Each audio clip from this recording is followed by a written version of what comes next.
everyone, Tate here with IMS, and welcome to this week's IMS how-to video. This week's video, we're going to wrap up our little mini-series we've been doing on how to work from home safely. This is going to be part 4, or again, the last part. The first part where we kind of talked about the computer hardware itself and how we can better support that. We'll do a quick recap while we go through there. Second one we talked about was posture. And then our last week's video, we talked about how to make your home network a little bit safer. Today, we're going to talk about just you as a person and what you can be doing to make your home network a little bit safer for both yourself and your business. But quick recap, computer safety for your home computer. Make sure your computer is always up to date. Make sure you have a good qualified antivirus for it. If you can, have separate accounts for both your work and personal. Limit access to the computer. So if you do have friends or loved ones working on your computer, please try and watch them what they're doing, just they're not doing anything that could potentially cause harm. And finally, always make sure your computer is up to date in the hardware space. Again, we recommend about 5 years is a good time to replace your computer. Second week, we talked about posture. Just a real quick recap of that. So make sure you always use a strong, secure password for every different website and application. And make sure it's unique to that application or website. Use a password vault to help manage those passwords, and make sure it's a strong password vault that is fully encrypted and allows you to protect it with two-factor authentication. Dark web scans when possible kind of keeps you in the know if your passwords are getting compromised from other websites. And again, with multi-factor authentication, I know we touched base a little bit about it with password vault just a second ago, but if you can, turn it on always. The 5 seconds you do to turn it on will save you a lifetime of headache in the future if something does happen. Last week, we discussed how to make your home network a little bit more safe, and kind of a quick recap on that as we talked about it. Make sure your modem and router are up to date. Again, we kind of follow that same 5-year rule as we did with the computers. There are prosumer firewalls out there that are pretty self-explanatory and pretty inexpensive. Again, can range from $200 to $300, the same price as a router would if you got to your local Best Buy or Walmart. Make sure you have a strong and secure password on your Wi-Fi. Validate it's not the out-of-the-box one, just because those are stored somewhere. And then again, have a separate network from both your home and work activities if you can. But this week, we're going to talk about you, the user. What can you do to help make yourself more secure, both in just a personal aspect, as well as a work aspect? So, step 1 is really easy, and just kind of follow the best practices that we talked about before. Every single time you're doing something, you kind of have to have that idea that, hey, is that password being safe? Is that password secure? Is that password important to me? Is my Wi-Fi, set up? Is my computer set up correctly? These small best practices, are pretty easy to start once you get them going. As long as you maintain them, they're a very simple way, and it'll take your security posture from a 0 to a 50, or a 0 to 100, whatever scale you're looking at. It'll increase it quite substantially. So again, just make sure your computer's up to date with both the software and hardware side of things. Passwords, make sure you're doing a really good password posture, turning on MFA when you can. Segment your network if you're able to, or even if you go outside of your home network, make sure you're not doing work at the Starbucks cafe or McDonald's or anything like that, unless you're connecting to a work VPN. But still, even then, I recommend, if you can, use a mobile hotspot or something like that, because then you're on a different network than the people around you. Next kind of best thing that I talked about is take cybersecurity training. This has kind of gotten more and more important as we've gone by. For the first thing, on the business side of things, we talk about cyber liability insurance, and how a lot of liability insurances are just compliances like HIPAA and all that will actually require your employees to be cybersecurity trained. So what does that look like? There's a lot of programs out there that do it for you. IMS has one that we offer to our clients. So if you're interested, again, email us at info@imsnetworking.com or leave a comment below and I'll get to you. But basically, it's a yearly training, normally in a video format as the one ours is. It takes about 30 to 45 minutes, depending on if you're HIPAA compliant or not. You watch the video. They're actually really well done, on a video production wise. They're easy to follow, kind of entertaining. And then normally there's a security quiz thereafter. And then after that, you're certified for that year. Then depending on your program, they kind of change from a little bit. Some offer like phishing simulations. So your IT company will actually attempt to phish you. But if you click on one of those links, you'll get brought to like a web page. It'll be like, haha, we got you. Time to do your security trainings a little bit harder. And actually pay attention maybe, or whatever that looks like. So that's kind of one thing that they'll do. Some will do like a weekly micro training or like newsletter where they kind of give you the current week's tip for being cybersecurity aware, just because that is a landscape that is changing. So once a year video sometimes doesn't fully cut it. And then other things that you could do is you watch videos like this. There's a lot of seminars you can take, maybe in your local area that will talk about cybersecurity, or even online. There's thousands of podcasts, thousands of webinars that are free to join that just kind of talk about cybersecurity and things to be aware of. Being up to date in the knowledge and the news of cybersecurity keeps it in the forefront of your brain. And that kind of follows our last step there too, be security focused.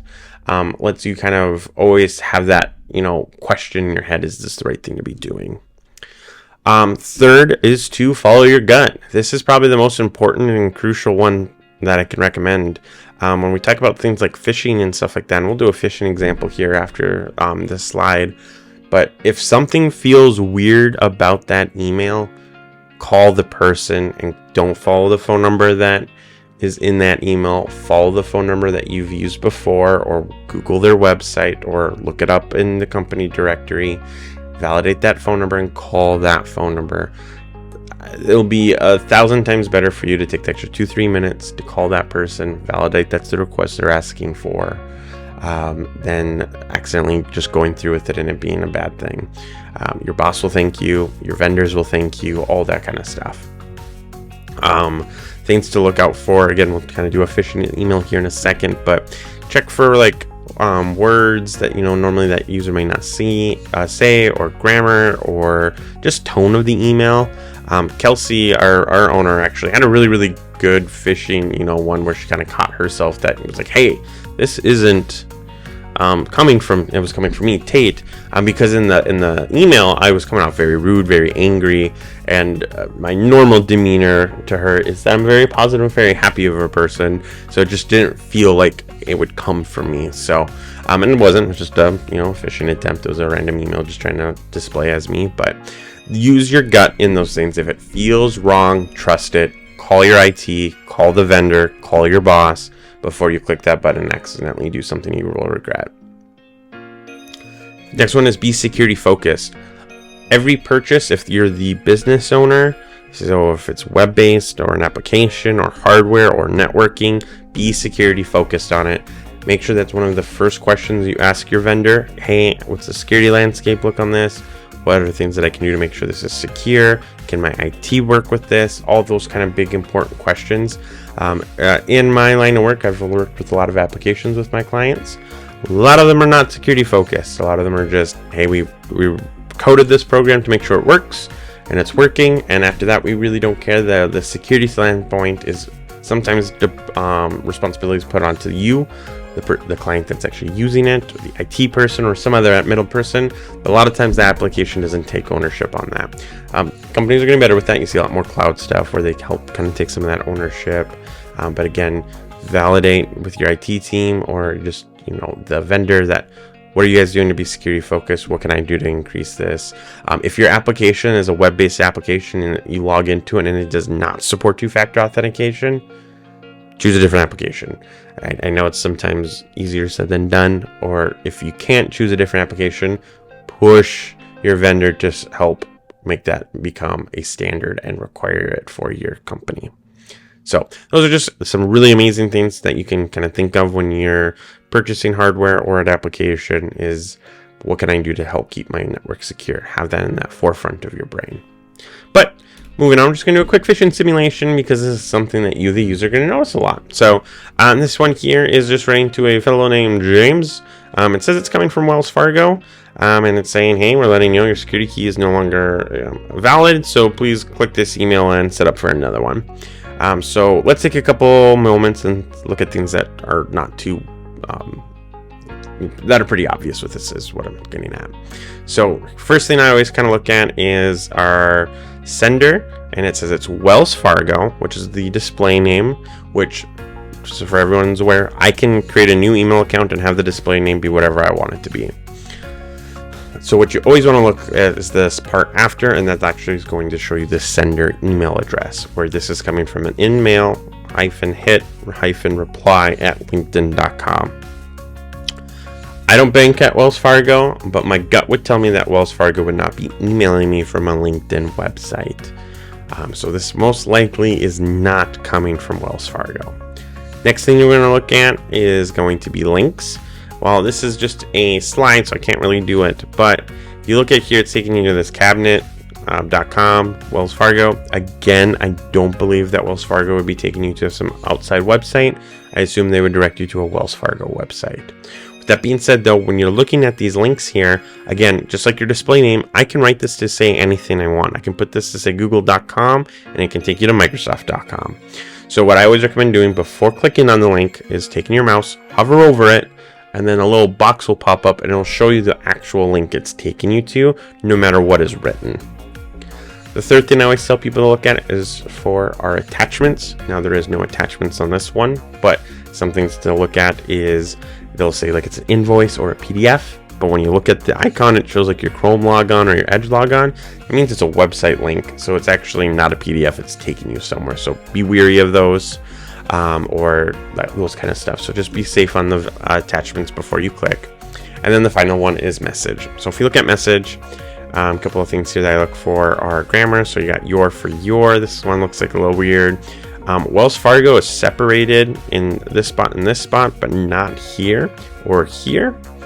And then other things to kind of look at therefore are just different, like, this is coming again from a LinkedIn profile and that kind of stuff like that. So take a sneak on over. Here's some highlights, stuff that I was kind of looking for. So again, Wells Fargo. That was a bad link coming from a LinkedIn email address and a bad grammar there. So those are kind of those phishing things that you can kind of pay attention to. And again, as an IT person who works on the help desk, if you have a question on your email, put in a ticket. I would rather see 1,000 tickets on I'm questioning in this email than one ticket saying, hey, I accidentally hit the wrong email and now something bad's happening. So, all right. Well, thank you so much for tuning into this series. I really, really enjoy it. Working from home has kind of been a huge thing. So it's very, very important to us to make sure we're educating all of our clients and potential clients and just people in general to make sure they're aware of what they can be doing to keep themselves safe. All right. Thank you so much again. I'll see you guys in the next week's video. Until then, take care and have a great week.